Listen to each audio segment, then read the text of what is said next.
A massive cyber attack similar to the WannaCry ransomware, which hit last month, is causing some widespread disruption across Europe. And now it's come to the United States as well. Ukraine was hit especially hard. Kiev's main airport was among the first to report issues, followed by a number of banks and government buildings that have all been affected. And this is the worst cyber attack in the country's history. But as we said, it's come here as well. U.S.-based pharmaceutical company Merck confirms that it has been compromised as well. Merck having its headquarters in New Jersey. Joining us now by phone from London, CBS News foreign correspondent Elizabeth Palmer. And Liz, what can you tell us, first of all, about the scope of this attack? Well, it's huge. It surfaced, first of all, in Ukraine, as you mentioned, affecting some very large Russian organizations, including the largest oil company in the world by production, Rosneft.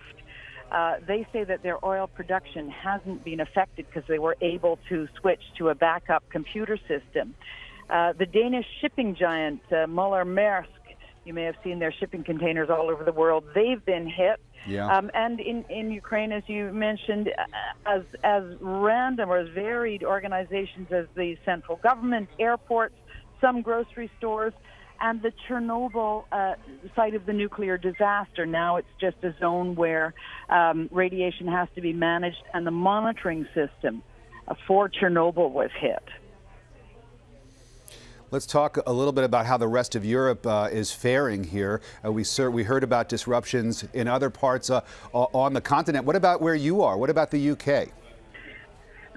So far, the only large company that's confirmed having been hit is the WPP Group, an advertising group, which says that several of its companies have been hit.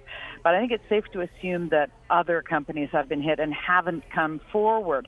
The bottom line is that this particular virus, called the Petya virus malware, was first identified by the computer security companies more than a year ago, and the patches have been available. And so any company that's been hit really hasn't been keeping its computer security up to date. And of course, some companies don't want to come forward and admit that that's the case. Of course. What are we hearing, Liz, about who might be responsible or who is suspected of possibly being responsible? Are we talking about a state actor? Are we talking about some kind of a terror organization, or what?